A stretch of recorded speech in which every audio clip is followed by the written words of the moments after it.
As you may or may not know, my wife and I just got back from Vegas. It was a great trip. We ate, we drank, we had a blast. But then we got home and looked at the credit card, and I gotta say, it doesn't matter how much fun you're having, $25 for a drink is a ripoff. Frickin' Vegas. I hate getting ripped off, and so do the lads over at Harry's. They spent years watching the razor blade companies rip people off and said, no more.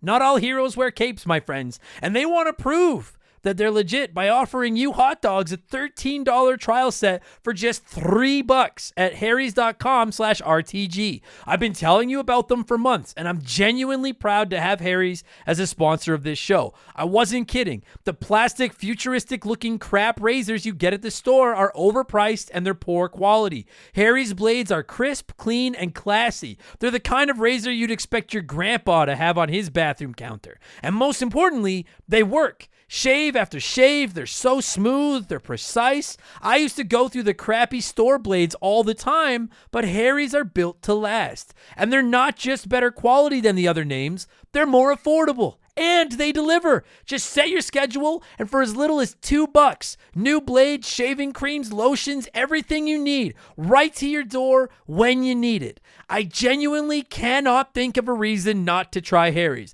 And I'm not just saying this because they're sponsors. They're the best shaving supplies I've ever used. Try them out, and if you're not happy, your shave's on them. And unlike the other subscriptions, they're really easy to cancel if you want to too, which is a nice bonus, but believe me, you're not going to want to cancel. Getting ripped off isn't funny. Switch to Harry's. Get started with a $13 trial set for just $3 at harrys.com/RTG. That's harrys.com/RTG for a $3 trial set.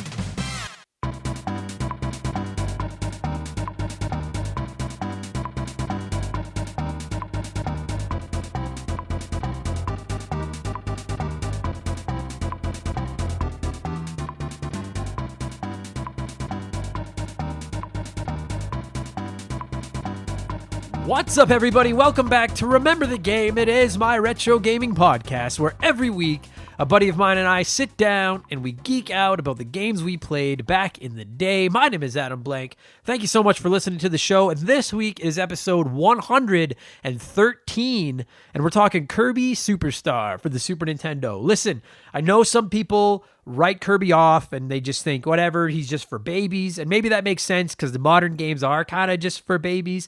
But early Kirby is awesome. All right. Some of his early games are some of his best. They're not some of his best. They are his best work. Kirby's Adventure on the NES, which we covered back on episode 86 of the show, is awesome. And for my money, Kirby Superstar on the Super Nintendo is the best Kirby video game in existence. Potential, someday possible, maybe Hall of Famer Mark McHugh makes his triumphant return to the podcast this week, and we're going to tell you why you should play Kirby Superstar, even if you don't like Kirby, in just a few minutes. First, it's time for our fabled Remember the Game intro. And first, before I get into the intro, if I sound like I'm breathing heavy or my nose is really stuffed up or something, it's because I am breathing heavy and my nose is really stuffed up. My allergies are just going haywire, and when my allergies get bad, then my asthma hits threat level midnight. So if this is your first time ever listening to the show, I am out of shape, but don't let this, it's not like I'm running out of breath sitting here talking. Okay. I'm sick. Okay. I've got a fucking condition. So that's what it is. Okay. Let's get into the intro. Thank you to everyone that has been listening to our new gaming news show, Game Patch. Episode 1 went live here on the Remember the Game feed where a lot of you listen to it, but episode 2 was on just the Game Patch feed, and it went live on Monday morning. So if you missed it, look for Game Patch wherever you get podcasts, and then just subscribe, and then you'll never miss an episode. It's our new gaming news show. People seem to really like it. It's a more laid-back, profanity-laced kind of news show. You guys, if you listen to this program, you guys know what I bring to the table. I swear and get angry about stupid stuff, and I have opinions about video games. And that's what it is, mixed in with a little bit of actual gaming news. And if you just hit us up at rememberthegamepodcast.com, I did all the legwork for you. I've got links there, and it'll just let you to subscribe to it on Apple Podcasts, Spotify, Stitcher, Google Podcasts, Podbean, quick and painless. New episodes go live every Monday. Subscribe and don't miss one. Or sign up for our Patreon and you'll get it 3 days early. You'll get it Friday morning instead of Monday morning. So you'll have it to kick off your beautiful Friday and your long weekend or your not long weekend. I guess it could be a long weekend. I'm fucking this up. But anyway, sign up on Patreon and get it 3 days early, just like Alan C., Henri SJA Flash, Henri, I hope I said that right, Tom, Brian Morerdos, and Ashley Cronenbitter have all done over the last 7 days or so. So thank you all so much for the support. I really appreciate it. It's only $2 a month. You get early access to Game Patch, and you get access to our Patreon exclusive show Expansion Pass. You can submit comments to be read on the show. When we hit 200 Patreon supporters, everyone in that 200 is going to get a gift mailed to them from me as well. And I'm telling you guys, as a small independent content creator, that $2 helps me so much more than you know. Patreon.com/remember the game. I've tried to make it as affordable as I could. These shows simply couldn't exist without your support, so thank you. Last Sunday's Expansion Pass was our monthly Q&A. Every month, one episode is dedicated to just talking about whatever the Patreons want to talk about. For this upcoming Sunday, I think I'm going to review High Score, which is the video game documentary series that's on Netflix right now. You should absolutely watch it, but I'm going to give you a review of that, I think, on Sunday. And our Patreon poll for September is live as you're hearing this in your ears. It's running until September 7th. So it is a great time to sign up because you can vote in the poll and help pick one of the games that we're going to cover here on Remember the Game. It's made up completely of games that you guys have asked for that I haven't played and that I have access to. And this month's contenders are Sonic Adventure for the Dreamcast, although I will be playing the Xbox version, but we're going to call it the Dreamcast one. Batman for the NES, Metroid Fusion on the Game Boy Advance, Tecmo Super Bowl on the Super Nintendo, Parappa the Rappa for the PlayStation 1, and Sonic Spinball on the Sega Genesis. So sign up and you can vote in that. We'll cover one of those in an upcoming episode of the show. And while I'm shamelessly self-promoting myself, Twitch is going strong. I've got a locked-in schedule. Unless comedy gets in the way, I will be streaming every Tuesday, Thursday, and Sunday night from 8 to 11 Mountain Time, which is 7 to 10 Pacific, and it is 10 p.m. to 1 a.m. Eastern. And if you live in like Australia or the UK or something, I'm sorry. It's probably like the next day at 2 a.m. I'm sorry, all right? I'm doing my best here. I'm trying. I will probably hop on for a fourth stream most weeks whenever I can fit it in. So if you follow me at Member the Game, not Remember, Member the Game on Twitch, it'll tell you every time I log in, and then you can come by and tell me that I suck and watch me play video games, and I usually make fun of people with the chat and whatever. It's a fun little adventure that we're doing. So there's my shameless self-promotion. I'm done. Let's get into the show. I like to start with a few comments and questions from our Patreons. We call this segment Blowing in the Cartridge. And if you're on Patreon, don't hesitate to weigh in, all right? I don't have thousands of Patreon supporters, so I see every comment, and if you comment, you will get on the show sooner than later, I promise. All right, so let us blow in the cartridge.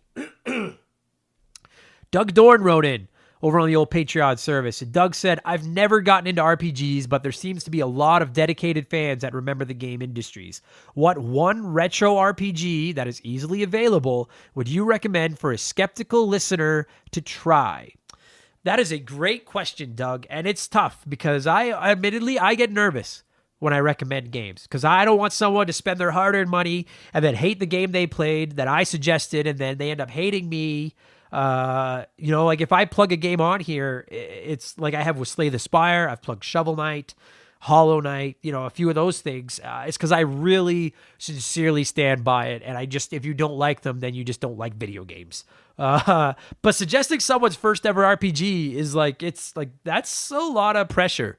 Because if I suggest the wrong game and you try it, Doug, now you hate RPGs forever. And that's on me. And I don't need that on my fucking conscience, man. So luckily, a few members of the community have weighed in.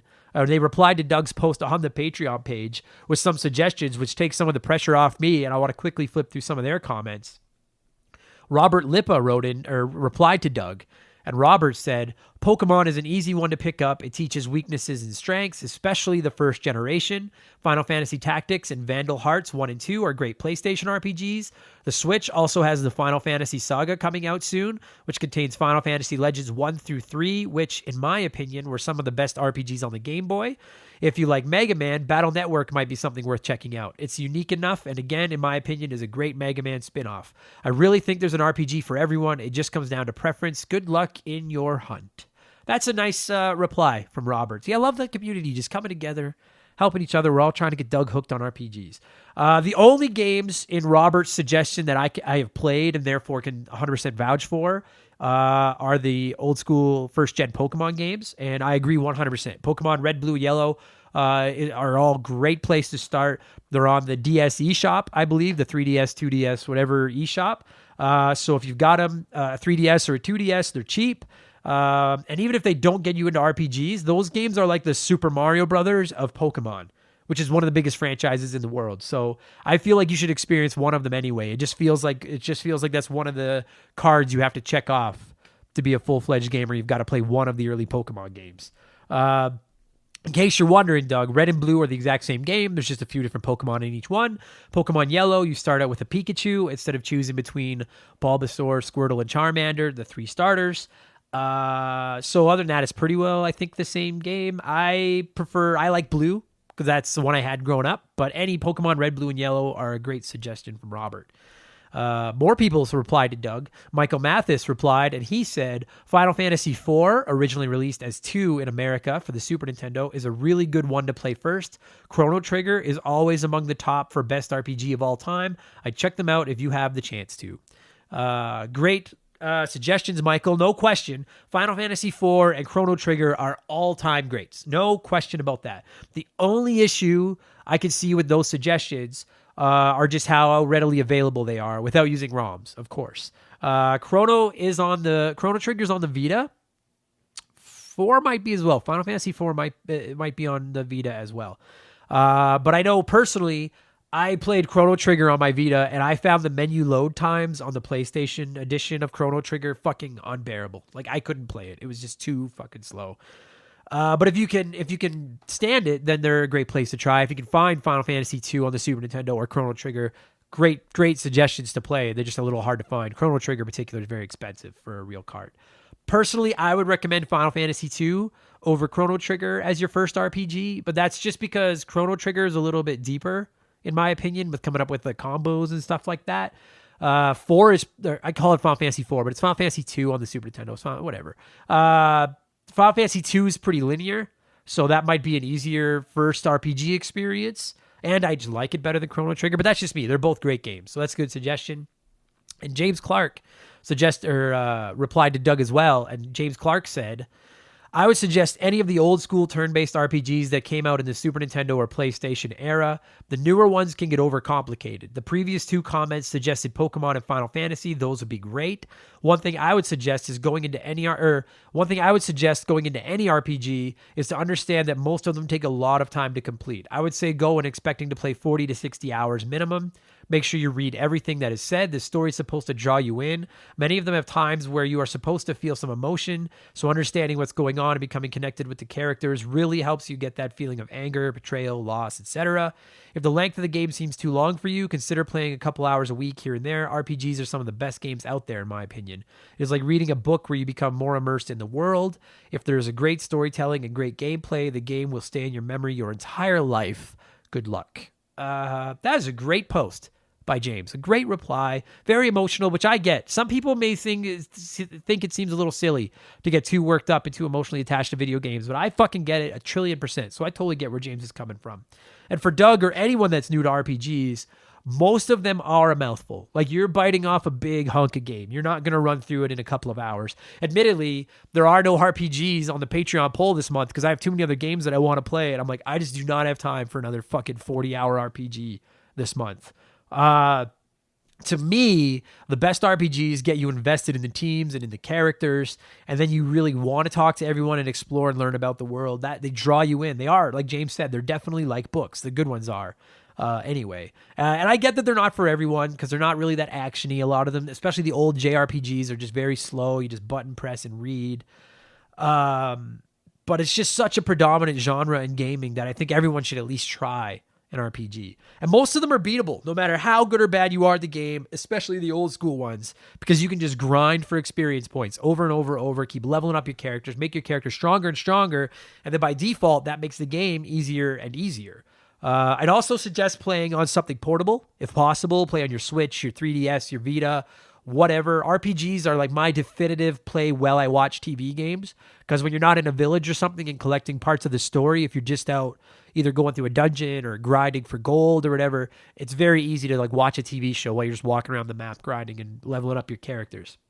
It's great on the bus or on the toilet or whatever. You can just grind a little. So try to play it on something portable if you can. As far as what I would suggest, keeping in mind that Doug has asked for something easily available, if you have a 3DS or a 2DS, I really like the Pokemon Red, Blue, Yellow suggestion. And they're dirt cheap. I just looked it up for you on my computer.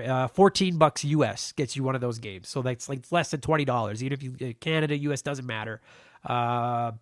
And I know there's a ton of options, but for a first RPG, those are great games at a cheap price. So if you don't like it, you're not out of fortune. And I really think that's just one of those games that everyone should experience is Pokemon Red, Blue, Yellow.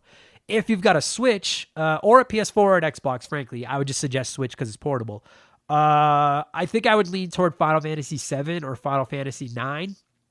They're both available on everything. I think I would lean more toward 9 over 7 just because I think it's the better game, but they're both great games, great RPGs. 7 is just such a historic title that you really should experience. And if you've got an SNES Classic, Earthbound and Final Fantasy 3 or Final Fantasy 6 here, whatever. It was 6 in Europe or Japan or whatever. It's 3 here. But Earthbound and Final Fantasy 3 are both on the Super Nintendo Classic. They're both absolute masterpieces. I don't know if I'd recommend either as your first RPG because they're a little deeper. Well, Final Fantasy is. Earthbound is just weird. But if you've got an SNES Classic, then they're free, and you can just try them out that way. So that's kind of my suggestion based on what you're playing on. If money isn't a big issue and you've got access to multiple systems, my top recommendation would either be Pokemon Red, Blue, Yellow or Final Fantasy IX. So let me know what you go with, Doug, if anything. I'm curious to see what you think. Thank you to all you guys that weighed in with your opinions and helped us out. And let's see if we can turn Doug into an RPG nerd just like the rest of us are. And there's one more comment that I wanted to get to before we go to Play 1, Remake 1, Erase 1. Wyman Brooks wrote in on Patreon with a fantastic comment about the blowing in the cartridge segment as a whole. So I've nominated it as this week's letter of the week. So with that said, it's letter time. It's letter time. Wyman Brooks wrote in and he said, I assume it's he. I guess it could be a she. I just assume Wyman was a guy's name. Anyway. Could be a Z. Okay, Wyman Brooks wrote in, and Wyman said, I love the name of the new/rebranded blowing in the cartridge segment, but as a game preservationist, which I believe you are as well, I think we need a one-time disclaimer about the long-term effects of this practice. The moisture and condensation from your breath can cause corrosion and gunky buildup on your cartridges and in your consoles over time, leading to blinking lights, white screens, freezing, and distorted images, among other things. We are all guilty of this practice, but as responsible adult retro gamers, we need to put our mouths away in favor of some Q-tips and some 91% isopropyl alcohol. I don't know what that is. Alcohol. Love the show, Adam. Keep up the great work. That is a hell of a letter, Wyman. It made me laugh because of the overly dramatic, serious tone of it. But at the same time, it's also completely true. I think most people know this by now, but just in case you don't, you should not technically blow in your cartridges because you get your spit in there and it does cause problems with them trying to work long term. Plus, now you could give it COVID and then you put it back on the shelf and now all your games get sick and your whole collection is fucking ruined. We actually had a cleaning device when we were kids back in the 90s, the early 90s. I remember my mom, we got this big pink fucking square thing with a handle on it. And you could put a cleaning solution on the end and then put it in the NES to clean the NES. And then it also came with this flat little T-shaped brush and you could put, again, the cleaner on it and you could use that to clean the barcodes or whatever they're called, the chip thingy at the bottom of the cartridge. And, dude, you clean your games and you take this brush out and it was just fucking gross. Just black, slimy, gross. So, yeah, clean your games. If you're a retro game collector, clean your fucking cartridges, but don't blow. Use Q-tips and use alcohol. Don't blow into your games, okay? We are going to keep calling this segment blowing in the cartridge, though, because I do not want to call this segment inserting Q-tips. But great advice, Wyman. Great advice. Outstanding letter. That was our letter of the week. And that's enough blowing this time around. Let's get into our new smash hit segment, Play one, erase one, remake one. Each week, I give our listeners 3 retro games. They can play one just like they remember it as it was released. They can remake a second one into a current gen game with current gen graphics and all that kind of stuff. The third game is Erased Forever. And I'm not going to lie to you. I'm going to be completely honest with you guys. This segment started, originally this segment, I thought of just making those graphics because I post the graphics of it to put on social media to try to get more social media followers. Because I see so many other people doing like, oh, you can only play one. Which one is it? And then they get all these followers out of it. So I thought, well, I'll do play one, remake one, erase one, and that'll get me followers. And then when we started Game Patch and I moved the gaming news stuff over there, I was like, well, I got to fill some time in the intro, so let's try doing this on the show. And it has just completely blown up. It has become the most debated and active segment on the show as far as Patreon comments and everything, bar none. I love it. I fucking love this segment. And this week, it is the Sega edition. We are talking about the beloved classic Sonic the Hedgehog 2, iconic retro RPG Phantasy Star 4, and the absolutely rad Shinobi 3. We've actually covered all 3 of these games on the show as well. So if you're newer to the show, look into our archives, the Sega Genesis archives. You will find episodes about Sonic 2, Phantasy Star 4, and Shinobi 3. As always, I got way more responses than I could possibly read on here and get through, but I'm going to bomb through a few of them right now. There's no wrong answers, but there is a correct one, and I'll tell you what it is in just a minute. A lot of you actually got the answer right this week, but I'm going to go through some answers we got first. And we're going to start with Desert Tortoise. And Tortoise says, easy. Sonic 2 is just superb as it is. Maybe only because I've been playing it since I was 7, though. Your recent Let's Play of it brought me more joy than ever. A remake of Shinobi would be epic, and I never cared for Phantasy Star, so when it's erased, I won't miss it anyway. So Tortoise kicks us off, and he's playing Sonic. Thank you for plugging my Let's Play series as well. Look for Adam Sucks at Video Games on YouTube. I play all kinds of games and suck at them. He's going to remake Shinobi, and then he's dumping Phantasy Star because he didn't like it in the first place. I never have a problem with people dumping the one game they don't like. If one of the 3, if they hate it, they're just like, fuck it. I don't even want this anymore. Get out of here. So Tortoise isn't afraid of the diehard Phantasy Star fans. You guys can go get him right now, but he said your game sucks, and he doesn't want to play it anymore. Andrew Halipchuk called his shot, and he said I'd play Sonic 2, I'd remake Shinobi 3, and I would erase Phantasy Star 4. Same thing. But he gave me no reason whatsoever. No reasoning. Just, it says play Sonic, remake Shinobi, erase Phantasy Star, and he's done. It's like he was paying per letter to submit his play, remake, erase here. And I love that ice cold approach. No reasoning. Don't even tell them why. You just pull the switch and you're fucking done. So thank you, Andrew. Miklos Blackshot wrote in, and Miklos said I'd play Shinobi 3 because it's basically perfect. I'd remake Phantasy Star 4, give it an updated feel, better menu, better battle, etc. And it hurts me to say this, but I would erase Sonic 2. So here's the thing. Miklos is a frequent guest on our show here, and thank you for writing that in, Mick. He actually is the one that convinced me to play Shinobi for the first time, and he would play Shinobi, remake Phantasy Star, and erase Sonic. I gotta say, I get the logic. I know you're a big Shinobi fan, but it seems so crazy to me that a diehard Sega fan and a Sega kid could erase Sonic 2. That would be like a Nintendo kid erasing Mario Brothers 3, would it not? I'm not like, and listen, Sega kids, you tell me.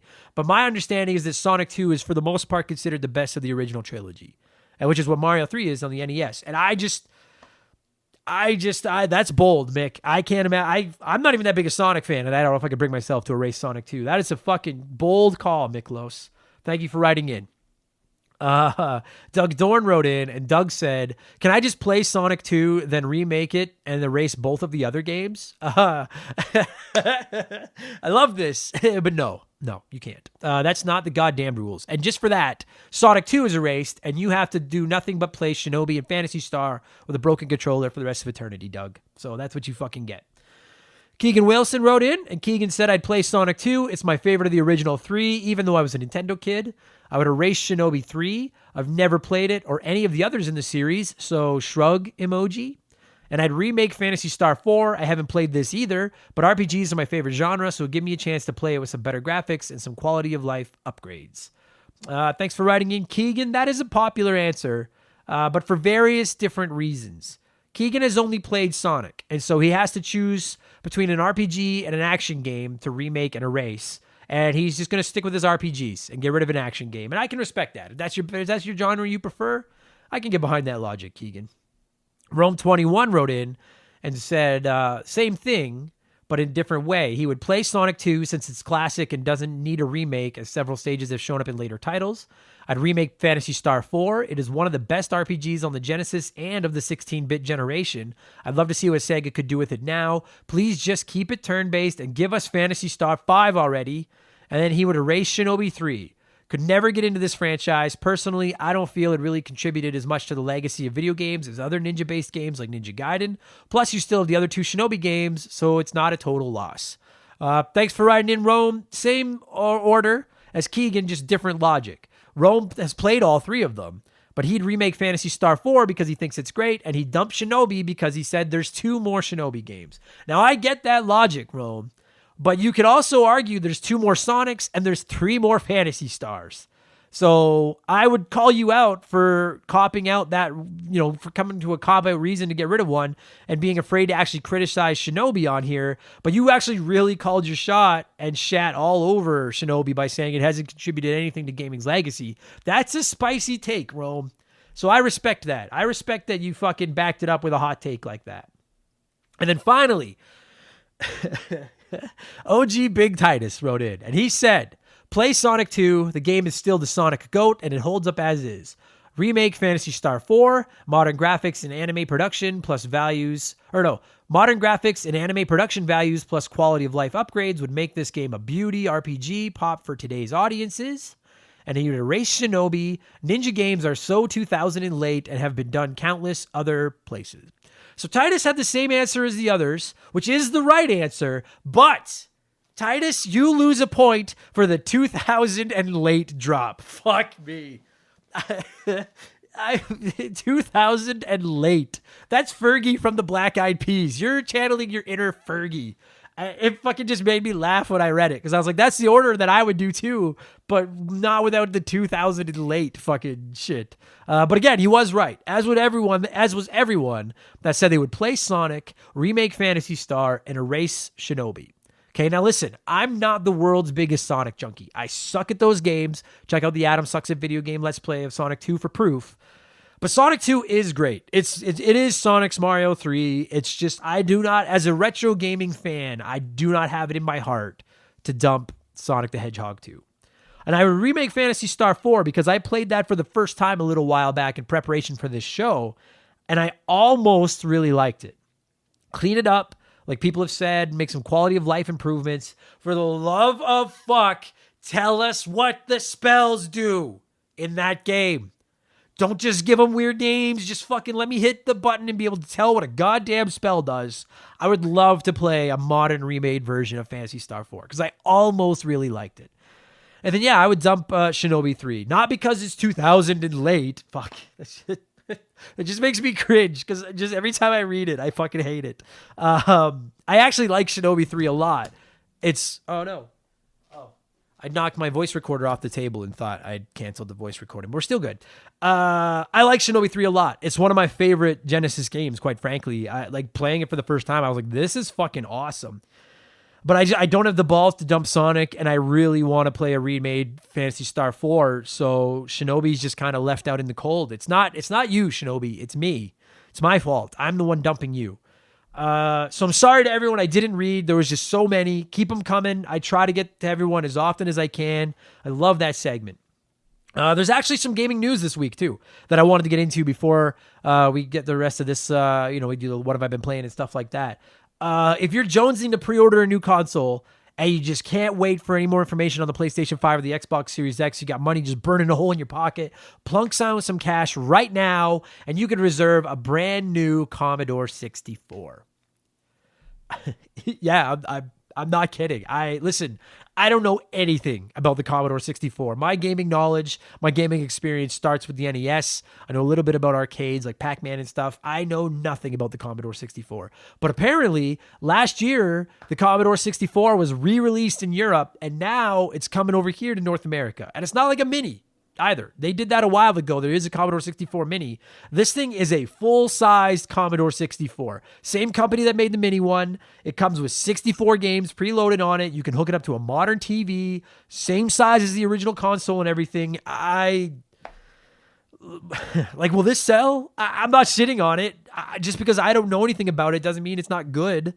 I can't imagine that I'll be buying one. I don't want that giant brown gray keyboard thing sitting on my TV stand under my television, but it's out there for pre-order right now. So look, if you're one of those Commodorians, I assume that's what those gamers are called, it's out there. Are you guys interested in this thing? I'm honestly just curious. I don't hate the idea. I prefer the minis, but this is neat if that was your jam back in the day. So if you're listening to this and you're going to order a new Commodore 64, let me know, because I'm very curious to know what has you so intrigued about this thing. Good enough. What have I been playing over the last week? And then we'll get into Kirby. Quite a bit of Undertale. I mentioned it last episode that a listener of the show, Brian Ransom, was kind enough to treat me to a copy of Undertale on my Nintendo Switch. I have now finished it twice. Without spoiling anything, because there's various endings depending on how you deal with enemies and what you do on your playthrough. It's only like a 5-hour long game, so it's not like it takes days to finish. 2 playthroughs is not that hard. I like it. I like it a lot. I don't know if it's the perfect 10 that some reviewers have given it. Not in my eyes, at least. But it was incredibly memorable. It was interesting.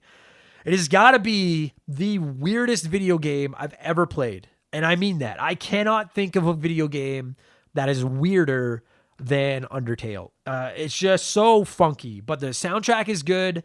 I like most of the battle mechanics. I'd actually really like to see them put into like a full-blown 30-hour like regular RPG, quite frankly. Some people have said that it's ugly. I don't think it is. I love that retro kind of 8-bitty, 16-bitty style art. It definitely has some Earthbound undertones to it, but that's not a bad thing at all. So I dug it. I dig an Undertale. It's pretty cool. I also finished Battletoads on the Xbox. Fucking awesome. I might try to do a run on the hardest difficulty now. It's really fun to be able to say I beat a Battletoads game. I gotta say, I really liked it. I hope we get more from the series. I hope that it eventually ends up on the Switch and the PS4, because I think people would like it if they got a chance to play it. I've been thinking about reviewing it for an expansion pass, but I also know that the Xbox community is the smallest piece of our listener pie, so I don't want to put an episode out that nobody really cares about when you guys are paying for it over on Patreon. So I might put it to the Patreons and run a poll and see what you guys want me to do. And then I'm playing Grand Theft Auto San Andreas, as it won our Patreon poll this month, or August, I guess by the time you guys are hearing this. I gotta say, I'm not a big GTA fan. I've never finished a GTA game. This one was really grinding my gears at first, but I'm getting into it. I'm starting to have fun. The soundtrack is fucking awesome. I really like a lot of the characters. CJ is cool. Smoke is awesome. So we'll be covering GTA San Andreas in a few weeks. Oh yeah, and I've been playing Fall Guys on the PS4 with my girlfriend. I gotta say, I love it. I get it. I totally get it. It's fucking hilarious. I think it's a great game. It's so stupid, but I love it. Good enough. Let us get into Kirby Superstar. You guys have talked enough. Before Mark McHugh and I share our thoughts on the game, you guys had a few of your own. Jeff Johnson from Game on GNT wrote in and said, Kirby Superstar is one of the best Kirby games by far. I like how it basically gives you a Dreamland upgrade as the first game in the collection, which is really neat. The 2-player aspect with Superstar's killer app as well, really good. And I agree, Jeff. I think it's one of the best games in the series, and I absolutely think it's one of those games where the 2-player option works well, both as a legitimate 2-player game with you and a buddy, but it's also a great way to just give a controller to your kid or to your little brother or your little sister, and then they can play with you and not do too much damage. So I love the 2-player mechanic in this game. And Keegan Wilson wrote in and said, Kirby Superstar was great. The amount of games and mini games they crammed into one cart was wild to me back in the day. We used to have 4 to 6 people just play all the way through, and if someone died, you rotate it out. I still go back and play through it every few years. Same here, Keegan. I played this game over and over and over as a kid. It was one of the first games I remember actually 100%ing. It might be the first game I actually 100%ed as a kid. And I can still pick it up right now and enjoy it. It's gorgeous. It's fun. I love it, and you should too, and we're going to tell you why right now. I'm going to cue up some music. My buddy Mark McHugh returns to the show this week, and we are talking Kirby freaking Superstar, which originally released in North America on the Super Nintendo Entertainment System on September 20th, 1996. Kick back, relax, enjoy the tunes. Let's talk Kirby.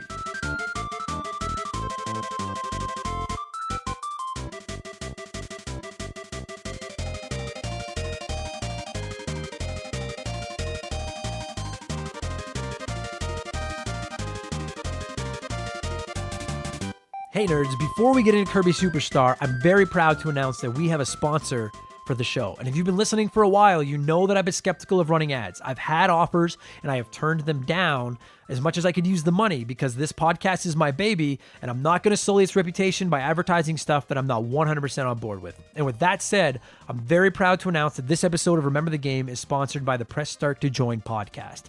Press Start to Join is a gaming and technology podcast hosted by Alan and Josh, a couple nerds just like the rest of us. Their latest episode is number 315, No Odd Job, Slappers Only. I love that. I love that name. They didn't write this. I'm just talking off the top of my head. Every week, these guys do the legwork for you, and they break down the biggest news in the world of technology and gaming. These guys cover everything. Alan tells you who's offering up free games each week and where you can get them, which frankly on its own makes this podcast worth your time. Josh looks back at this week in gaming history every episode, which is my favorite segment. I love this stuff. It helps me plan my episodes. Did you know that Zelda came out this week in 1987? I did, after listening to Press Start to Join. And they won the Outstanding Technology Podcast Award at the 2020 Canadian Podcast Awards. These guys put a ton of work into this thing. It's professional. It's informative. I'm legitimately proud to have them sponsoring the show. I listen to this podcast myself, you guys, all right? New episodes drop every Friday. You can find them on Apple Podcasts or wherever you get your podcasts, or hit up ps2jshow.com, the number 2, ps2jshow.com for more info, thorough show notes, and you can listen to the show there as well. You can find all of their info in the description for this episode. Follow them on Facebook, Twitter, and Instagram at ps2jshow. Tell them I sent you. It won't get you anything, but it would really be cool if you did. Press Start to Join podcast, you guys. Seriously, it has the Remember the Game industry seal of approval. Check them out. This show is sponsored by BetterHelp. Everyone that listens to this podcast knows about our illustrious CEO, my dog Molly. But the other silent partner behind the scenes is my wife. And let me tell you, my friends, a 17-year relationship with another person that has to talk to and live with you is a lot harder to maintain than one with a dog. We've had our ups and downs, and as you all know, a relationship isn't all sunshine and rainbows. They can be a lot of work. You get out what you put in when it comes to relationships, and talking to a therapist can be a fantastic way to put in some work. They can help you work through your issues, learn to communicate better, and even just provide you with an ear to bend when you need it. I've talked to my therapist about my relationships, especially when it came to my stand-up comedy career and how much I was away from home, and they helped me work on ways to keep my relationship strong even when I was out on the road. It turned out our relationship was actually better when I was out on the road, but that's a story for another day. And I know, right? Therapy. Who has the time these days? BetterHelp hears you, and they're making it easy. Fill out a quick form online, and they'll match you up with a therapist that suits your needs and that'll work around your schedule. You pick the meet times, and you can get your therapy fix from anywhere, over video, phone, or just chat. Become your own soulmate, whether you're looking for one or not. Visit betterhelp.com/rememberthegame today to get 10% off your first month. That's BetterHelp, HELP.com/rememberthegame. So Kirby's a polarizing topic in the world of games because, I mean, the dude is an iconic mascot. I don't think he's on that Zelda Mario tier, but he's probably the next tier of Nintendo. He's in that B or C, high C, lower B tier. But most of his games are baby games. And the one we're talking about today, well, maybe for babies, is also quite excellent. I am joined via the telephone device by longtime podcast friend, guest, Patreon supporter, and potential possible someday Hall of Famer, Bartholomew McHugh. How's it going, buddy? I'm doing well. Thank you very much for having me. Anytime, of course. It's always, never. I bet you, if I added up the stats, you've probably been on 20% of all the episodes. So you're like it's like if this was like a talk show, you're like that guy that like just does the like here's Adam, and then I just go to you for like the you know what I mean? Like you're that guy, you're like the second in command around here. Yeah. So, I'm the Johnny, I think they call him in Jeopardy. Yeah, that's it. You're Johnny. Yeah, you're like my Jamie from Joe Rogan, except you're not here. You're not looking up anything. You really contribute much less to the show than Jamie does, but you're still good. You're still a valuable guest. I still like having you. And we're talking Kirby Superstar. Now I gotta ask, Mark, where do you stand on Kirby? Before we get into Kirby Superstar, just as a whole, are you yay or nay on Kirby?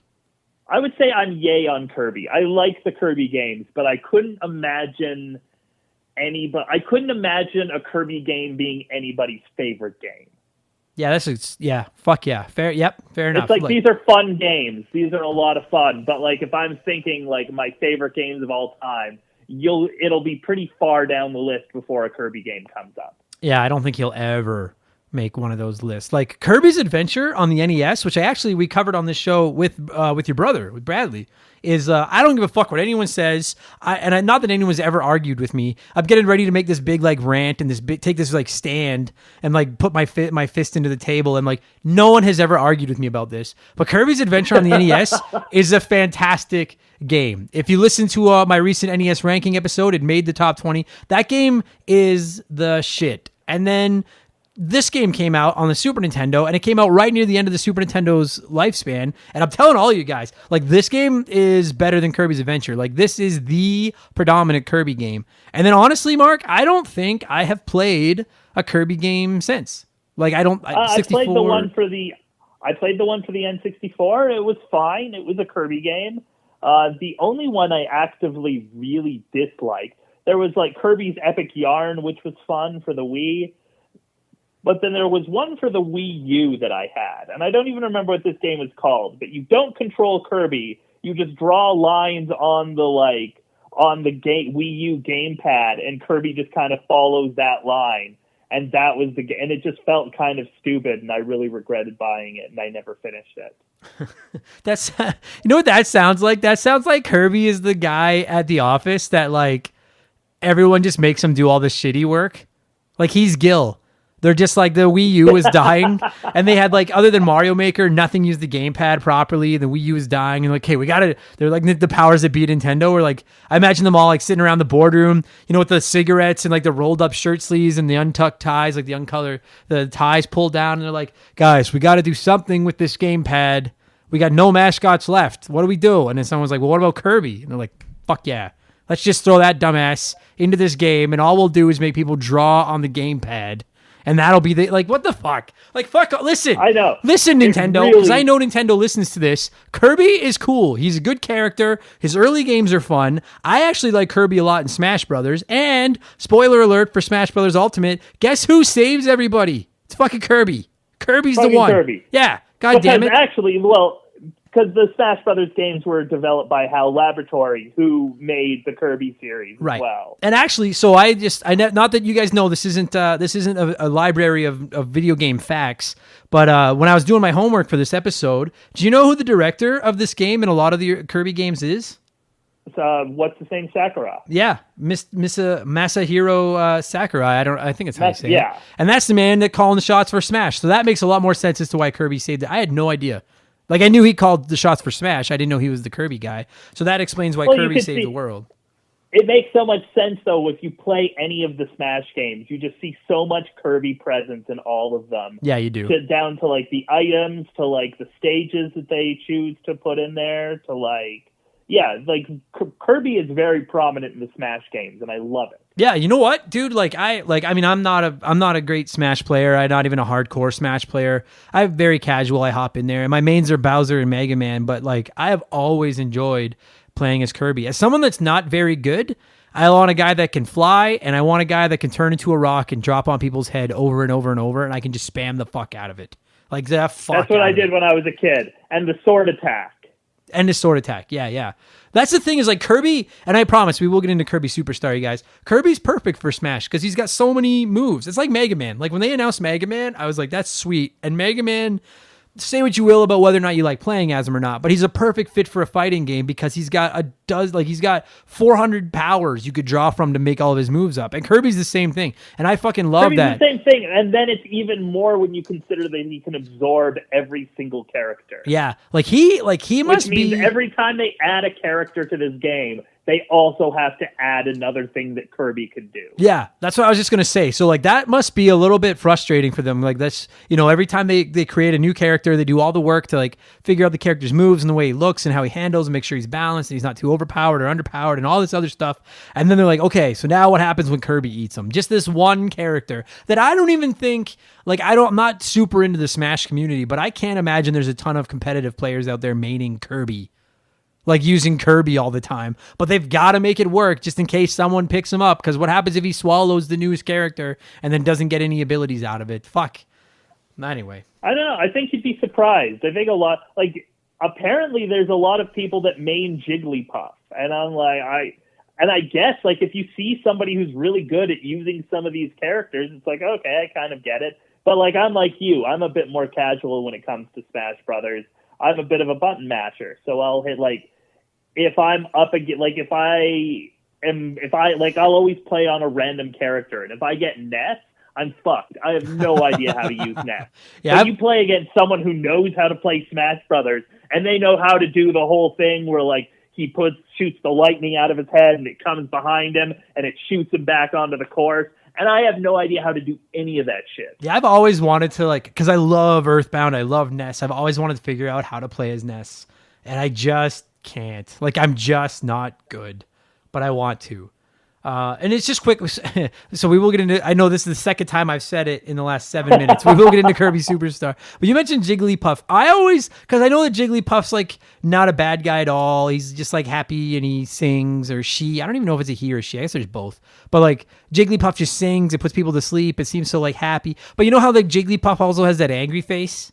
And there's like that fucking, like, with those eyes, those fucking psycho eyes that Jigglypuff has. I've always just had this thing in my head that Jigglypuff is like Kirby's Newman. Like, if Kirby's Jerry, like, you know what I mean? Like, Jigglypuff is just like the evil Kirby, where he acts like okay, and sometimes he's nice around his friends, but like, there's just evil in his heart. Yeah. It makes a lot of sense, because if you think about it, a lot of Kirby games are very centered around the concept of dreams. Yeah. Yeah. And Jigglypuff's main thing is she puts people to sleep. So I can see it. I hate Jigglypuff. Jigglypuff can eat a butt. Yeah.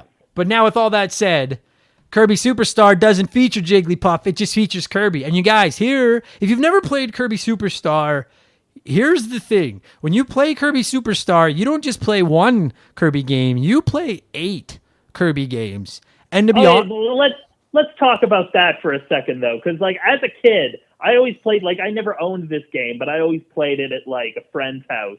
And so I thought that Kirby Superstar was a lot like Mario All-Stars, where it was a bunch of Kirby games in one. And so that was the energy, like, I replayed this game last week, and that was the energy I had going into it. But all of the games are like 5 stages long. Yeah, they are. Now and that's the catch-22 of this game, because I owned this game as a kid. I beat the shit out of this game as a kid. I still, to this day, to this moment, as I say these words as a 36-year-old man, love this game. And I really enjoy pretty much all of the games in here. And I like the way they tweak them all a little bit, so they're not all just a whole bunch of shitty little Kirby games. They either add like an overworld, or they add different ways to get powers. We'll get into that.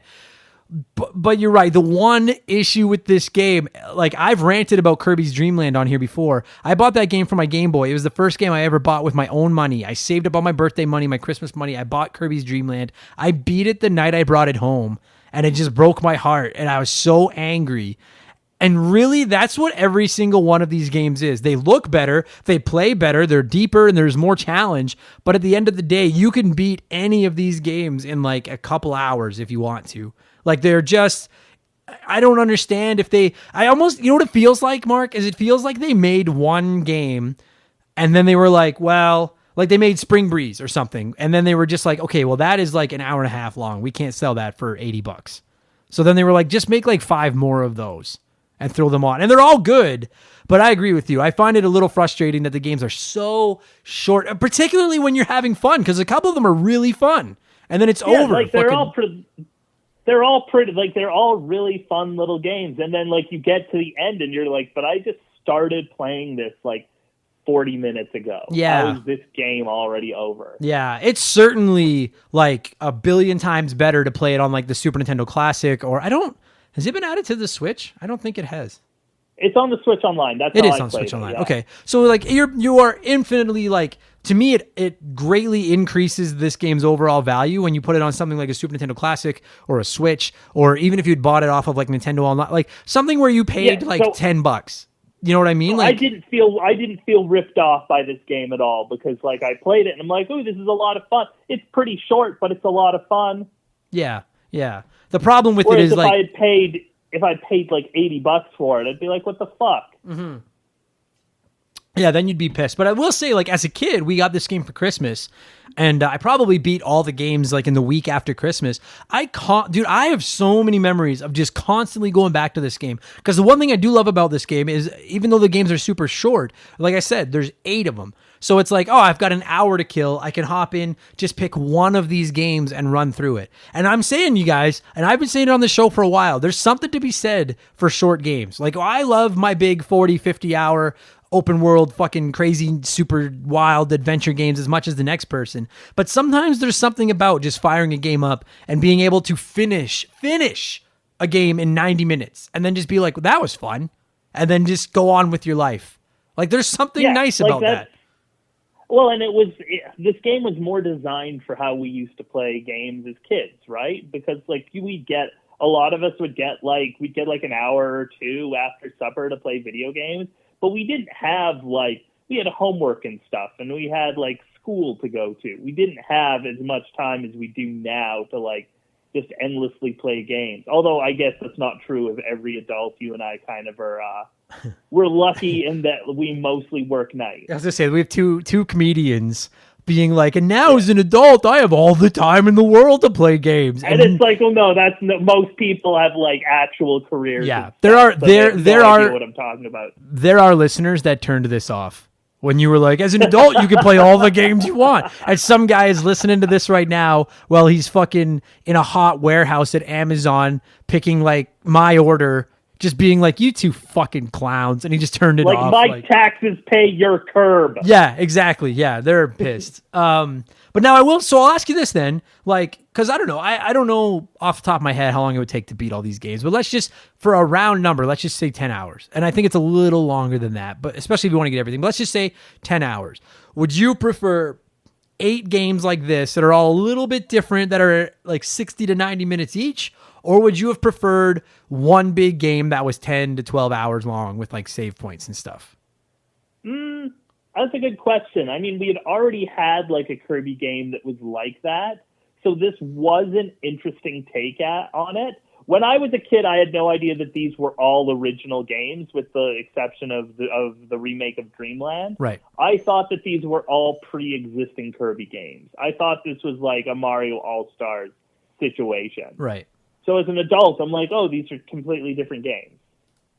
And they're totally new. Like, this isn't a compilation. This is a brand new game, and I didn't know that as a kid. Yeah, because I will say, and the reason that I make this my favorite Kirby game is because I do prefer the 8 bite-sized chunks, because they are all a little bit different. They're all Kirby. I mean, minus the 2 mini games, and we'll get into all the games in a minute, but they're all Kirby-ish. It's just that, like, I can get a game in 90 minutes and finish it. And then, this to me, like, I would love to see more games like this with like classic characters or maybe even new characters or something. Like, I'm just pulling a name out of my ass, but like, I'm a huge Shovel Knight fan. I adore the Shovel Knight franchise. Adore it. And if they released a new Shovel Knight game and it was like a value price, but it was literally like 8-hour-long, slightly different games, I would fucking be all over that, because this is something that you can play while you're playing your Red Dead 2 or your fucking GTA or whatever. And when you need a break from one of those, you hop into Kirby Superstar, and in an hour, you can literally beat one of the games on here. And then the next time you come back, you can pick from other games. Like, there's not a lot of games that do this. And I didn't really think about it too when I got talking about it. I'm like, there's really something to be said for this format and those 8 short bite-sized. Like, I would love to see more games do this. Quite frankly, Mark, you mentioned how shitty that Kirby game is on the Wii U. I think the general consensus is that Kirby's kind of lost his way over the years because he's become the baby franchise and everything. I would fucking love to see the next Kirby game, like a Kirby Switch game or whatever, be like $40 and have it be like this. Just give me 8 mini games that are all just different. I'd buy that. Well, even if you look at the way the game is structured, I think that design philosophy is becoming more prevalent nowadays. Like, if you look at a game like Mario Odyssey, it's not like 8 bite-sized games that you could play like an hour each, but each objective in that game is relatively short. So you could pick up, grab a few power moons, put the game back down, and then come back to where you left off next time. Yeah, exactly. So I think that game like this wouldn't even necessarily be out of place in today's gaming landscape. No, agreed 100%. You know, actually, another thing I think would be kind of cool would be like an open world game for babies. Like an open world Kirby game where you can go and do different things and get different powers and fight different people and stuff, but like make it really childish and kind of easy. Do you know what I mean? Like, I think that'd be another fun way to like, I would prefer this, but like, I think that would work too. I think that'd be a lot of fun, but I don't see them putting like a huge budget into a Kirby game. No, they never do. Dude, Kirby always comes out right at the end of the system. He's like the last game. He gets forgotten about. And then you know what he's there for? He's there for... You know what it feels like? Because Kirby Superstar came out near the end of the Super Nintendo. Kirby constantly shows up at the tail end of a franchise's life. And you know what it feels like sometimes? Is they're like, okay, we know everyone that had a fucking Nintendo 64 is going to upgrade to a GameCube.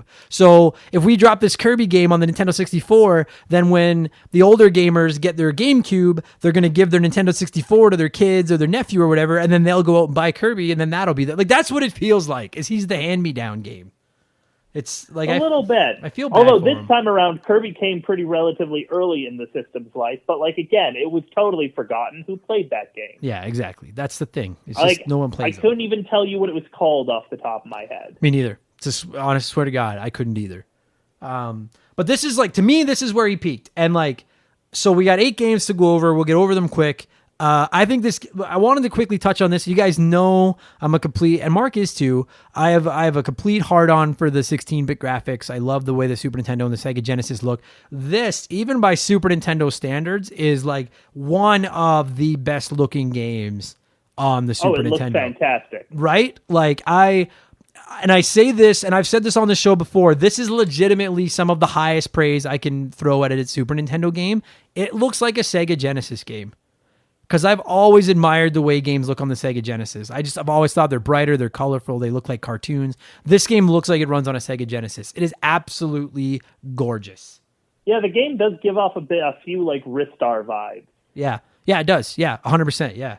So like it looks great. It's so bright and colorful. The music is good. The way, particularly coming from where like most people that had played Kirby at this point had played Kirby's Dream Land on the Game Boy, which was black and white or green and black or whatever. And they'd played the NES version, which was fine. And that's one of the best looking games on the NES, but it was still NES graphics. You take this and Kirby like triples in size from the NES game. And then it's so like, and this is my favorite thing about the graphics in this game, the way Kirby's appearance changes so much as he gets different powers is awesome. It's not as simple. And the powers always look like if you don't know what the powers are, they always look cool and intriguing. Like there's the ice Kirby where he just looks badass, like an ice wizard. And you're like, ooh, what does this do? Yeah. Dude, my favorite's the yo-yo because he rocks the backwards hat. And he like break dances and shit. I love that fucking weapon, the yo-yo weapon. As someone that enjoys a backwards hat once in a while myself, I fucking love that look. But like you play the NES one, and when Kirby got the ice power in the NES one, he looked the exact same. He just went white. So instead of being a pink ball, he was a white ball. You go like you said, he gets the ice one in this one, and I think if he gets the ice blowing one, then he just turns white with like blue cheeks. But when he gets that like, I remember what it's called, Frost or something, where he makes the ice spikes. And you're right, he's got like that blue fucking ice crown thing on, and he looks like an evil wizard. He looks so rad. I'm looking at pictures of him right now, even with the cutter weapon, which is one of the most basic Kirby weapons there is. He's got the bright yellow hat. He's got the silver blade out in front of him. Like, God, he looks good. Like, this is a top 5 SNES game as far as graphics go, in my opinion. Top 5. So good looking. Fuck. But... And I'm also like, in all of that, and I'm also like a pretty big fan of just how little details like that made you more immersed into the game. Like, again, like Kirby's backwards hat, now he looks like a relatable kind of character. It added so much characterization to Kirby that like suddenly now you kind of like, now it's no longer just like a pink floating ball on the screen. Now it has some attitude. Yeah, absolutely. And you could make your sidekick So like, which we'll get into the weirdness of this in a minute, but Kirby could like eat a bad guy, swallow him to like take over his soul, but then he could poop out the soul into another iteration of the bad guy who would be like his partner. And one of the things I really like about that, other than the obvious like multiplayer mechanic of it, is the fact that like, just, I'm going to use yo-yo because it's my favorite. Say you eat the yo-yo bad guy and then you swallow it, so you get the backwards hat and you throw a yo-yo, and then you turn it into like, your sidekick. You spit that guy out behind you and you can see how much Kirby looked like him. Do you know what I mean? Like, it's so, like, they really make Kirby look like whoever's ability he's got. Like, they really, and they were obviously able to do more with the Nintendo, or the Super Nintendo, and the stronger chipset and everything, but, like, every single weapon looks so distinct from each other. Like you said, they all look cool. They get you excited to see what they'll do, and it really is obvious whose power you've taken. Like, it's not just a little sprite swap. And I love that attention to detail so much. It's definitely more immersive. I actually and I liked the partner system. I mean, the idea is it was supposed to be like a 2-player thing, but if there's no second player, it's just the computer controlling it. And I found that like that was fun. It made certain parts too easy. Yeah, it absolutely did. Yeah, it like, but again, you could chalk that up to it kind of being like there is not a Nintendo franchise that they probably assume appeals to more children than Kirby. Like maybe Mario. And so, like, it's obvious that they were just like, hey, lots of kids are going to play this. What can we do to make it a little bit easier in case a kid is getting stuck or something? And that's a great way to do it because, like, you can either give the controller to your little brother or your little sister or your nephew or whatever and let them be the second player, or you could let them play as Kirby, and then when they get stuck or need help, they create you, and then you help them. And like you said, you can let the computer control it, and it does at times break the game and make it so easy, but at the same time, it would have made it pretty much accessible to anyone that wanted to try to play it. No, exactly. Yeah, I like that mechanic a lot. The only reason I shit on it was like, it's just like, I want to say we talked about it on the Kirby's Adventure episode. The concept of Kirby, when you look past the cuteness and the like, oh, he's just a little pink ball who's trying to save food and he loves to eat. He's clearly morbidly obese, but he just likes to eat and he's trying to fight this giant bird who's also quite obese, and it's funny. But like when you really look at the depth and the concept of Kirby, this dude eats his enemies, digests them, absorbs their souls like that. And then now, not only does he do that, but then they get reincarnated basically out of Kirby's bum. And now their only goal in life is to serve the guy who just ate them. What a terrifying life cycle. And it could happen in 5 seconds. Yeah, like when you look at it that way. That's how quickly his digestion system works. When you look at it that way, that's pretty fucked up. Like, well, like if you look at Kirby as a whole, like it really is a giant nightmare of a concept. Oh, it is, yeah, dude. Imagine if they ever made like a real life, like remember the Super Mario Brothers movie where they took Mario and Luigi and everybody and made them real, and it was fucking. Oh God. Yeah. Imagine if they did that with Kirby, and it was just like right away he's horrifying because he looks like I would assume that his build would be similar to the Kool-Aid Man's. And then, like, that's what he would look like. And then he, like, anyone that he doesn't like, he just, like, and you get swallowed by him. And then he, like, if he ate me, his one eye would go wonky and he would suddenly have a backwards hat. And then, like, and then he would know lots about the Ninja Turtles. And I would be inside of him, like, dude, this is my thing. This sucks. Like, it's not.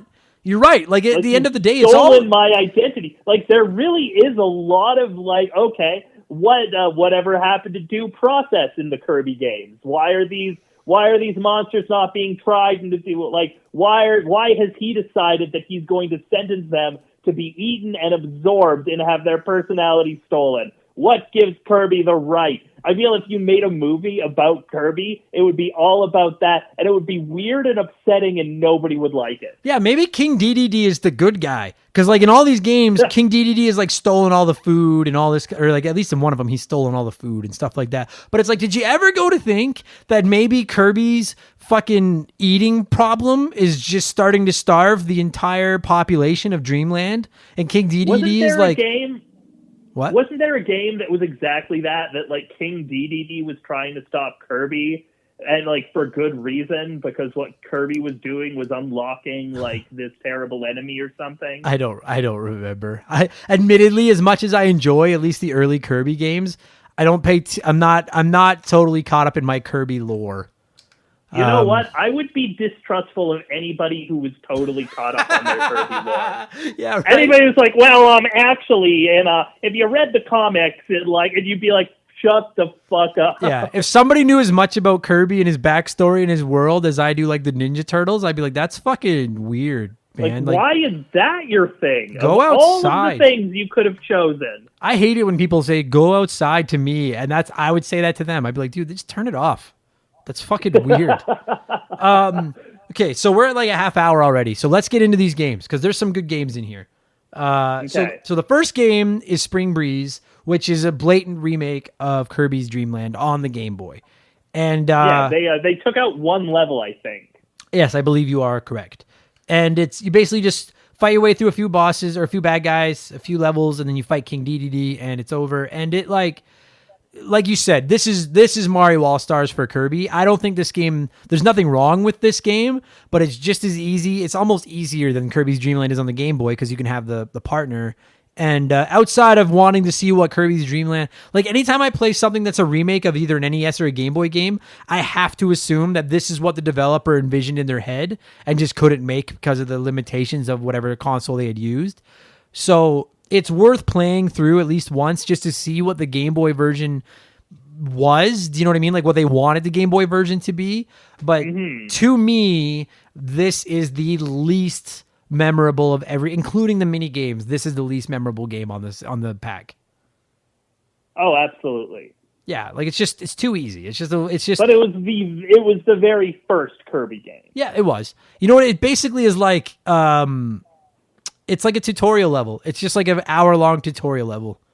That's really what it feels like. Well, and that's the other thing that annoyed me about this game is the tutorials.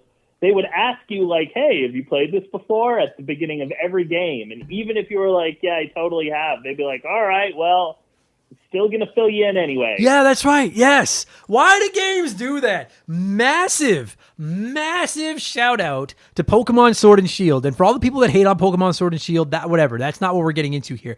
When you first go to catch your first Pokemon in Pokemon Sword and Shield, they ask if you've done this before. And if you say yes, they're like, all right, give her. And that's it. Why can't every game be that?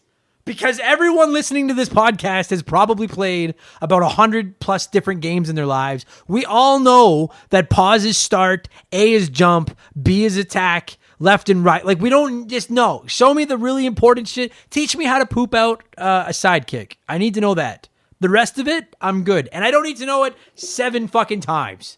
100%.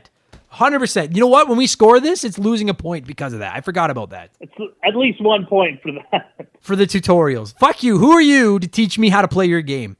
I don't need that shit. Fuck you. Okay, so you got any other thoughts on Spring Breeze? It's just the Kirby Dream Land remake. Yeah, it's just a Kirby game. Yeah. Like a picture of Kirby game, and that's it. Yeah.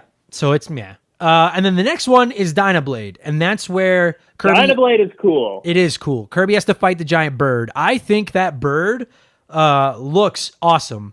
First of all, that was a fun boss fight. Absolutely, it was a fucking awesome boss fight. Plus, this game, like basically all this one, and correct me if I'm wrong, because you've played this more recently than I have. It's been a long time since I played this, but they add a world map. It's a very tiny world map. It's like half of a Mario 3 World 1 world map. It's like 5 levels or something.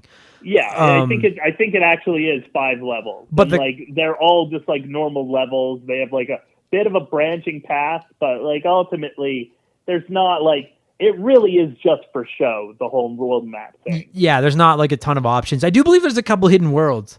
There's a couple hidden levels where you can get like extra powers and stuff in them, but it's not. Yeah. There's no like real choice. There's no depth to it. But they added the world map, and you don't fight Dedede. If I'm not mistaken, King Dedede doesn't even show up in this game. You're all about fighting that bird. It's all about the bird. So that right there is enough of a difference from Spring Breeze to me to justify a second game on the cart. It's like some new levels, a new enemy. The world map, honestly, I could take or leave, but the new levels and a new boss is fine. You could have absolutely and this is where you were talking about. You totally could have combined Spring Breeze and Dynablade and had King Dedede controlling this bird and then put both levels into the same game with a slightly bigger map, and it would have worked just fine. Well, like, you could have had the bird be, like, the mid-boss and then DDD be the final boss, and that would have been, like, you could have called that one game, maybe. Yeah, but it's fine. I'm happy with both. They're both fun games, and you can beat either one in an hour. And then the next one is Gourmet Race. This one's like... Which I've never gotten I've never gotten the hang of this one. I fucking adore this one. I adore this game. So this one is completely different. It's not Kirby, really. Like, basically what you do is there's 3 levels, and you control Kirby, and the computer controls King Dedede, and the whole object of the game is to race to the end of the level, which is a little frustrating because you can do the, like, tap, tap, right or left to make them dash, but it's not like Kirby's the fleetest of foot at any point. And you have to eat as much food as you possibly can. And then at the end of the 3 races, whoever has the highest score from eating all the food and stuff wins the game. Mm-hmm. I'm good with this. Like, to me, this is, if you're going to make a game full of 8 mini games, they can't all be Spring Breeze and Dynablade where I go through 5 or 6 levels, kill a boss, and that's the game. Like, you had to do something different. And I respect the fact that they tried something new. I don't know how well the racing mechanic eats. Like, I think it might have been more fun if there had been, like, you have 3 minutes to go through this giant level and eat as much food as you can, as opposed to trying to race to the end of the level. Maybe that would have been better. But I actually really like this one. Yeah, and I see what you're saying, that, like, if you have a collection of games, it's good, like, it's good to, like, break it up so that it's not all, like, 4 standard Kirby courses, boss, credits. Yeah, you got to do something. Otherwise, why am I'm just playing it over and over and over again? So I get how this one's polarized. Like, when we were kids, I don't remember him caring much for this one, but I really liked Gourmet Race. But I think part of that's because I really like King Dedede, and it was really cool getting to see Dedede in something other than a fight in a wrestling ring. Like, getting to see him run around and eat and do his big fly move. Like, you realize that he's got a lot of the same powers that Kirby does. Mm-hmm. So yeah, I like it. It's different. I have no problem with Gourmet Race. Do you want to shit on it at all or anything before I go on to the next one? Yeah, you know what? It was fine. For the time, if they tried to release that as a full game, absolutely not. Agreed. But, like, as a mini game, it was fun. Yeah, agreed. Oh, fuck. Yeah, I couldn't play that for like 6 hours or something. Fuck no. That would be terrible. 3 levels is just enough. Fucking just enough. The next one is the Great Cave Offensive.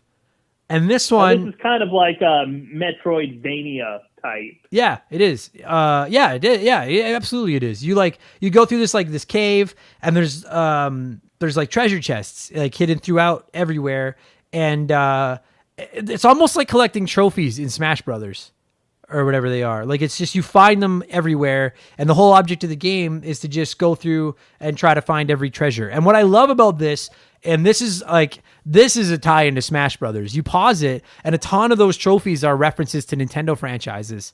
Like, that's clearly Sakurai with his trophies in Smash. Like, that's, you know what I mean? Like, it's the same exact concept, just in a slightly different game. Oh, totally. But I love it. And it's like, it's fun, but again, like, I don't know if that would work as a full game. Yeah, I don't know about that either. But I really liked this one, and I love, you know what my favorite thing about this game is, this mode, is that you can just pause at any time when you pause, you can look at, like, all your treasures. Like, you can see the grid. Yeah, you can see what you have. Yeah, so and see which ones you're missing. Exactly. And I really like that. And I was really surprised by this, because, again, I haven't played this game in a very long time, so you kind of get to, like, a Metroidvania part, and, like, it takes a bit for you to realize that's what's happening, but once it clues in, oh, we're Metroidvania-ing it. You like lean into it and you have more fun. Yeah, 100%. And I may be wrong, but like I don't remember a Nintendo game prior to this that kind of embraced Nintendo's history where I could collect all these little icons. Do you know what I mean? Like, I could pause it and look at, like, oh, there's the fucking the Triforce or whatever. Like, I don't remember what all the trophies were. But as someone that, like, grew up I was a Nintendo junkie when Kirby Superstar came out, I don't remember anything like that before, where it was just like, oh, they're like acknowledging the other Kirby game or the other Nintendo games and stuff like that. And I think that's really, like, that's fan service to the max, because they could have just made all the trophies food because Kirby's a fatty, but they didn't. They made it into all these Nintendo references, and that's I really, really like. That was my favorite thing about it as a kid, was just looking at those trophies. That's cool. And the more I'm thinking about it, the more I think that might be like one of the earliest instances of Nintendo like doing crossovers. Yeah, I can't really. There weren't a ton of games on the Super Nintendo that acknowledged both the Mario and the Zelda franchises. But like maybe in little ways, like there'd be Mario's portrait in like that one house in Kakariko Village in Zelda. Yeah. But there was nothing like Zelda or like Zelda. I almost called Link Zelda. Oh God, I would have got fucking ripped. Like that is the thing you can't do. That would be the end of your career. It would have been the podcast is over. You would have been #canceled. Yeah, I would have been done. Somebody probably would have sued me for some reason. They would have found a way. But there was no Link in Mario Kart. There was no Smash Brothers where you took all these characters and made them fight. Like there was no, at this point, like you gotta remember, this is on the Super Nintendo. We didn't have Smash Brothers yet. We didn't have Mario Party yet. We had one Super Mario Kart where the only character from outside of the Mario universe is Donkey Kong Jr., which I always found weird, but whatever. This was groundbreaking. And there's just such a throwaway little thing in this game that like I'm so glad. Like now that I'm putting the pieces together with the Sakurai connection, it makes complete sense. But like that's one of my favorite things about Smash Brothers too, is the badges and and the trophies and whatever the fuck's depending on what game you're playing, and all the references to video game lore. And this was one of the earliest ones. This might be the earliest one. I was such a loser. I would just sit there and look at these fucking 2-dimensional trophies as a kid. How cool would it be? I'm just like fantasizing out loud here. I was just thinking about like if they ever make a Super Mario Odyssey sequel, how cool would it be if Kirby was like one of the captures you could get? Oh yeah, that'd be fucking sick. Although then again, I guess that the whole capture mechanic is basically just what Kirby does. Yeah.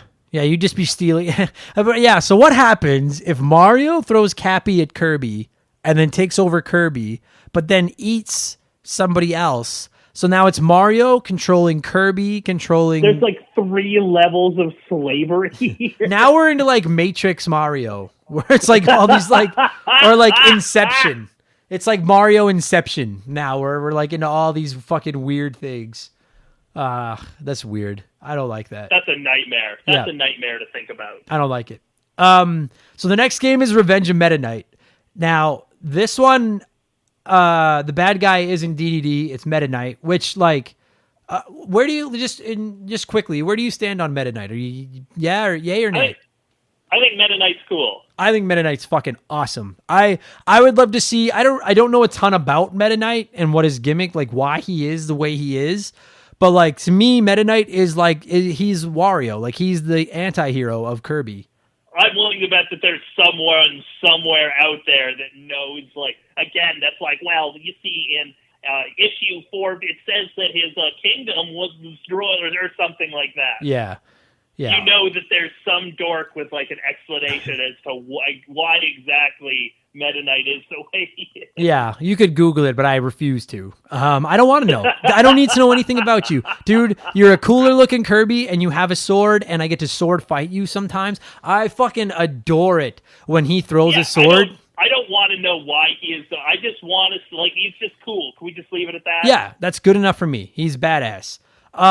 What's cool about this game though, about the Revenge of Meta Knight, is Meta Knight's the bad guy. He's got like an airship and you got to go level to level, but you have a time limit and you have to beat the levels, which like, honestly, all it really is like they took the time mechanic from like every Super Mario Brothers game up to that point. We're like, let's just put a time mechanic in this so that people can't just take their time and eat everything. They have to go.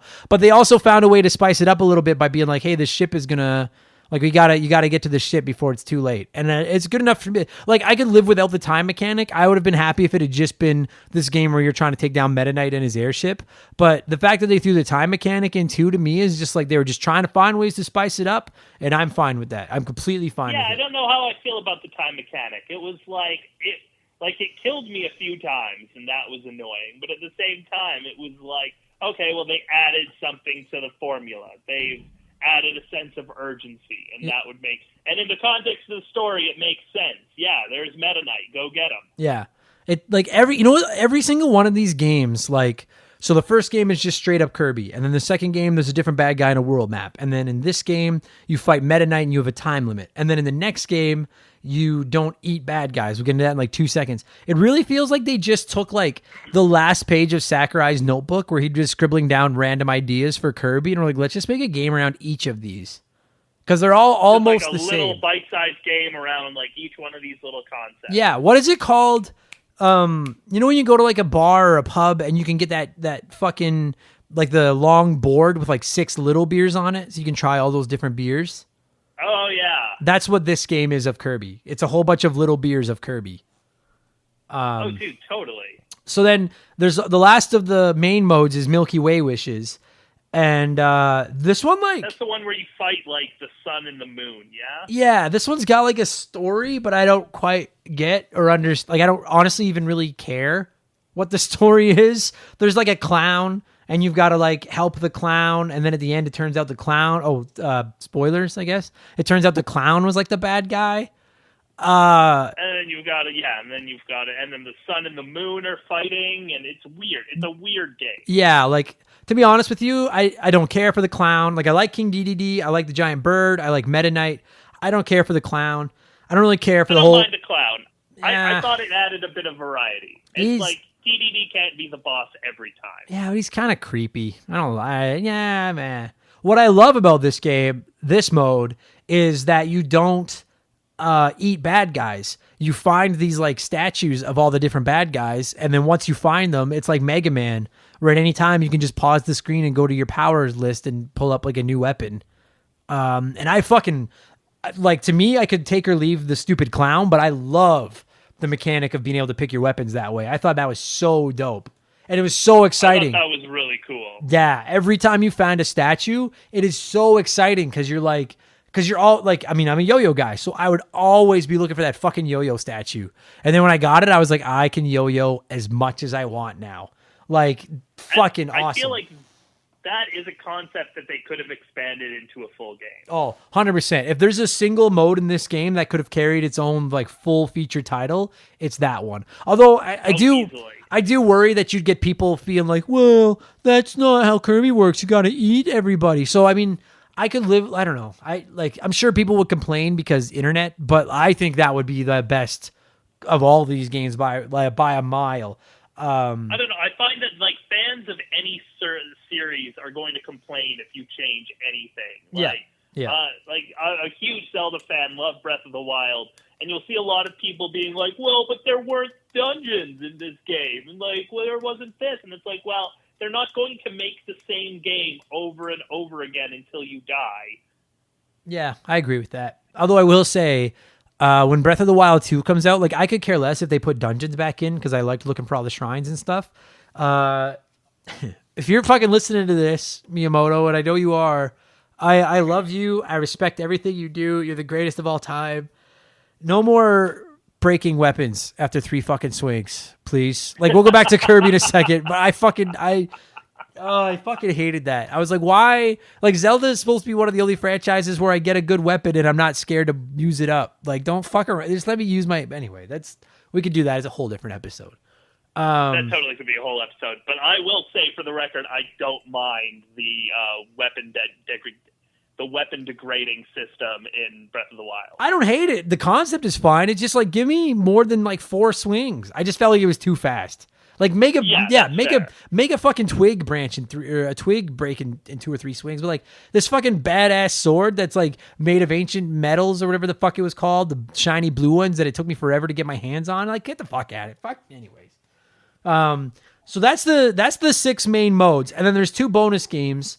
What?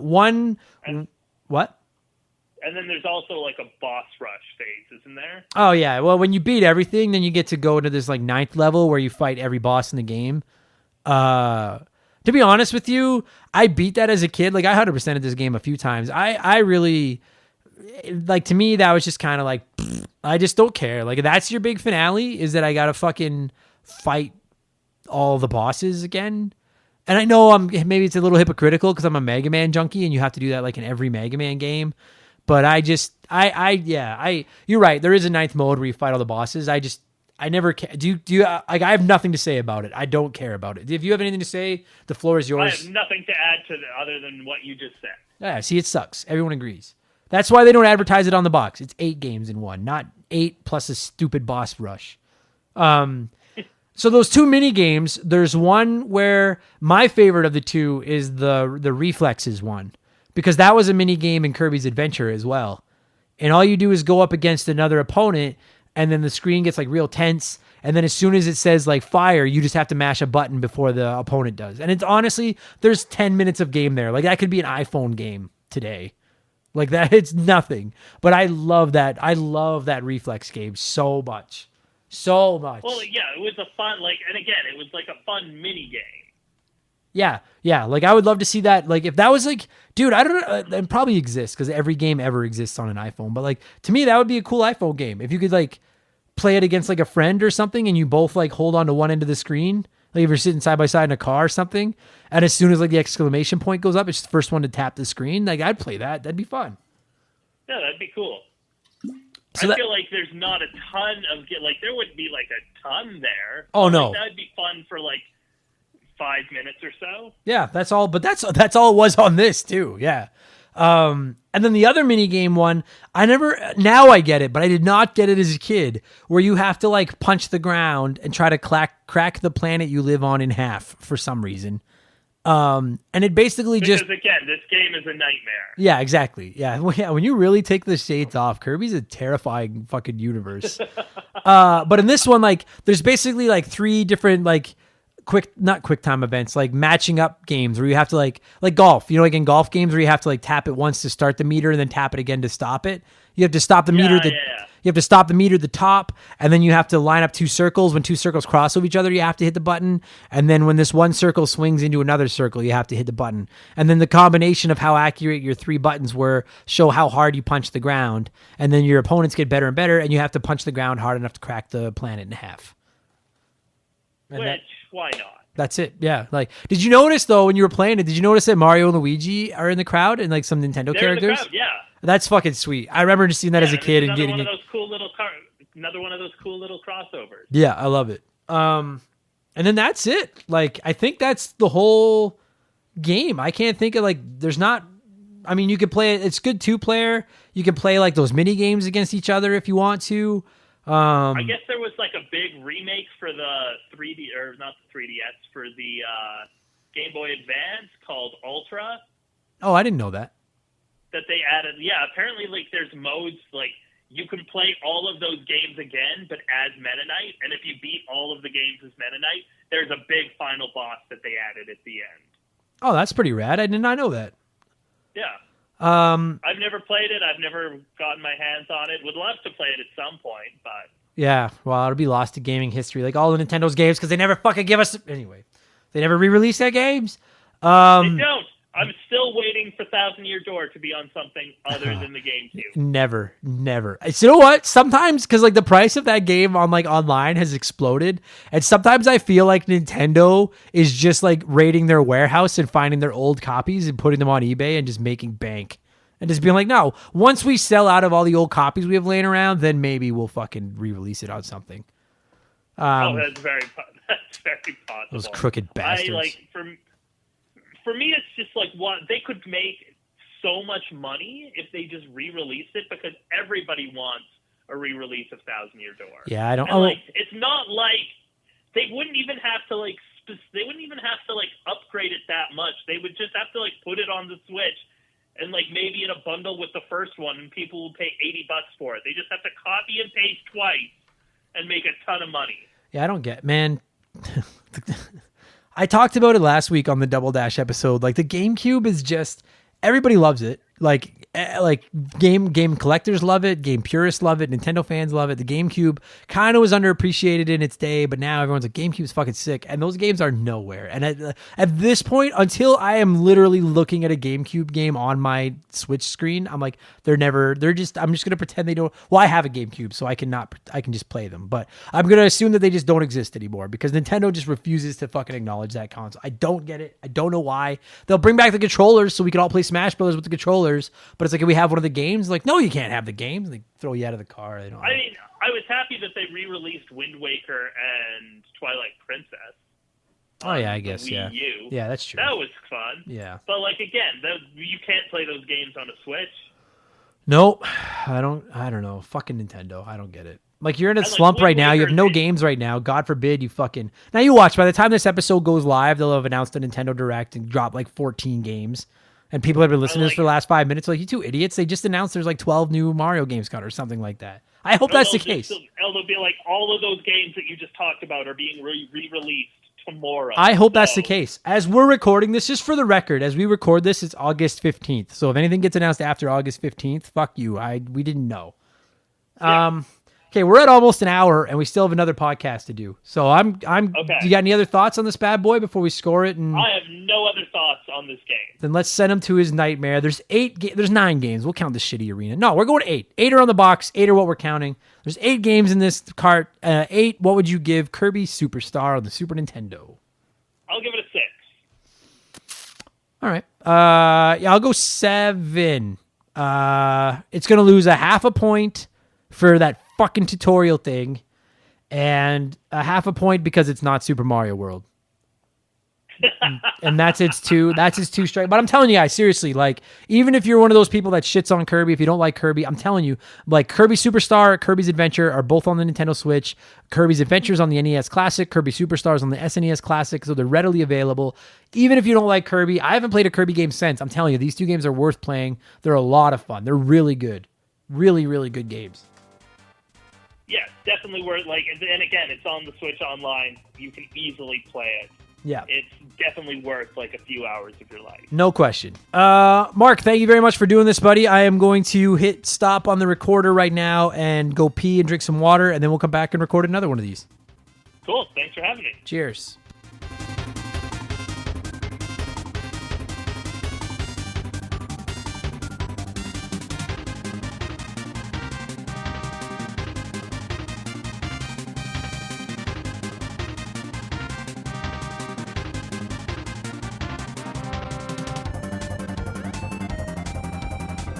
And that's going to do it for this week's episode. Mark, thank you so much for coming on the show and talking Kirby Superstar with me. It might get you back in the hall someday. And thank every single one of you for listening to our rambling. I really appreciate it. If you're enjoying what the show is all about, if you're enjoying what we do, please consider supporting us on Patreon. It's only $2. It helps me out so much, and you get extra podcasts, early access to podcasts, a shout out on the show, and a whole bunch of other stuff. Our Patreon poll is running till September 7th, so you can get in and vote on that if you get in there now. Check me out on Twitch. I stream every Tuesday, Thursday, and Sunday night, twitch.tv, and then look for Member the Game. Not Remember, Member the Game. If you follow me on there, it'll let you know every time I pop online. You can swing by and chat with me. I love chatting with people while I play video games. And a special thanks again to Alan and Josh at the Press Start to Join podcast for sponsoring this episode of Remember the Game. Find all of their information in the description to this podcast. I seriously, strongly recommend that you check that podcast out. It's very, very good. And that's going to do it for this week's episode. Thank you all so much for listening. You guys are the best. I'll be back on Friday/Monday with Game Patch. I'll be back on Sunday with Expansion Pass. I'll be on Twitch. Come by and tell me that I suck. Clean your controllers, wash your hands, and I'll talk to you all again soon. Cheers.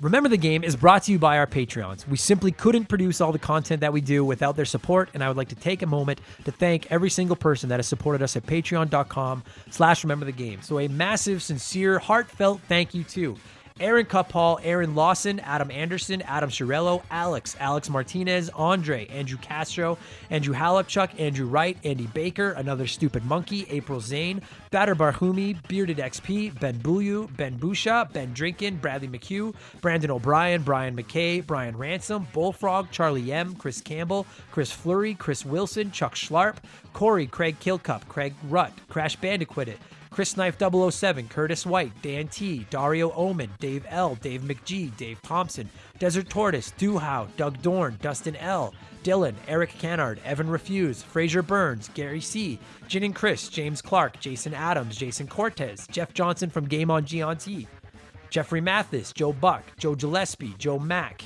Jordan, Josh Morgan, Josh from the Press Start to Join podcast, Kate Roberts, Casey Rarick, Keegan Wilson, Kevin Chincholo, Kevin Donlin, Kevin Hufford, Cryptovox, Kyle Paul, Lane Orr, Leon Knapskog, Les Winan, Lord Egbert, Luca, Mackenzie Wheeler, Mark McHugh, Mark 209, Matt Brown, Matt McLean, Michael Mathis, Michael Hegg, Miklos Blackshaw, Miles Bring Back Retro, Mr. Nick, Nathan W, Nick Sills, No Juan Cares, Rex, Robert Fuchsia, Robert L, Rome 21, Ryan White, Scott Brooks, Scott V, Sean Razine, Sharonic, Slick Rick, Stupid Monkey, The Bevins Girls, The T-Word, Todd, Tony, Travis, Tyler, Fladstein, White Burrows, Wyman Brooks, Yamcha, Mark Jones, Nathan Tremblay, Alan C, Henri SJA, Flash, Tom, Brian Medeiros, and Ashley Cronenbitter. Thank you so much for supporting the show. You guys are the best. Take it easy. I'll talk to you again soon. Cheers.